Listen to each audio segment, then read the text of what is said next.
அனைவருக்கும் வணக்கம். இந்தியா இதுவரை கண்ட போரில் எத்தனை வீரர்கள் வீரமரணம் அடைந்தார்கள் என்று தெரிந்து கொள்வோம். இந்தியா பாகிஸ்தான் மோதல் இரு நாட்டு மக்கள் மத்தியில் பெரும் சோதனையையும் வேதனையையும் அச்சத்தையும் உண்டாக்கியுள்ளது.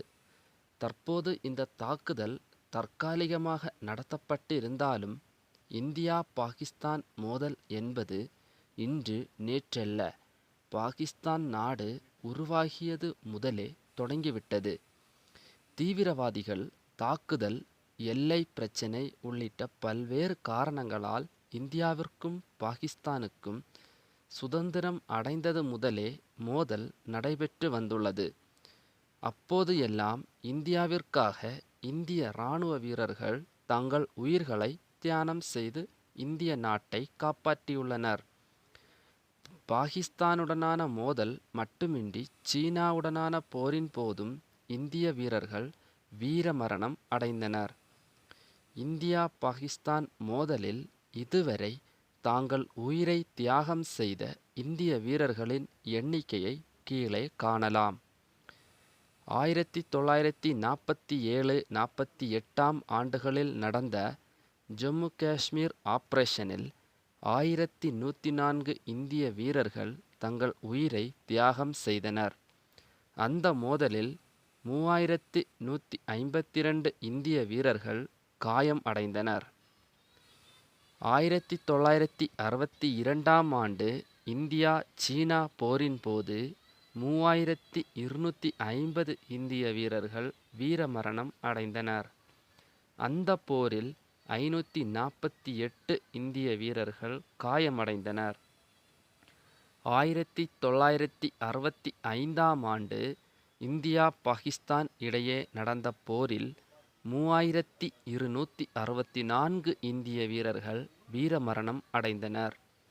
அந்த போரில் 8623 இந்திய வீரர்கள் காயமடைந்தனர்.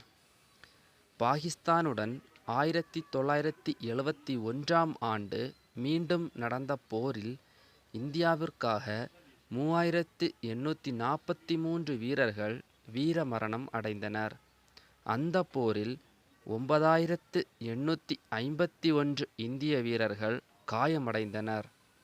இலங்கையில் தமிழீழ விடுதலை புலிகளுக்கு எதிராக இலங்கை அரசு நடத்திய போரில் இலங்கைக்கு சென்ற இந்திய அமைதிப்படையில் 1157 இராணுவ வீரர்கள் உயிரிழந்தனர்.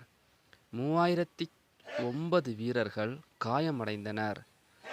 1999 ஆண்டு பாகிஸ்தானுடன் நடந்த கார்கில் போரில் 524 இந்திய வீரர்கள் உயிரை தியாகம் செய்தனர்.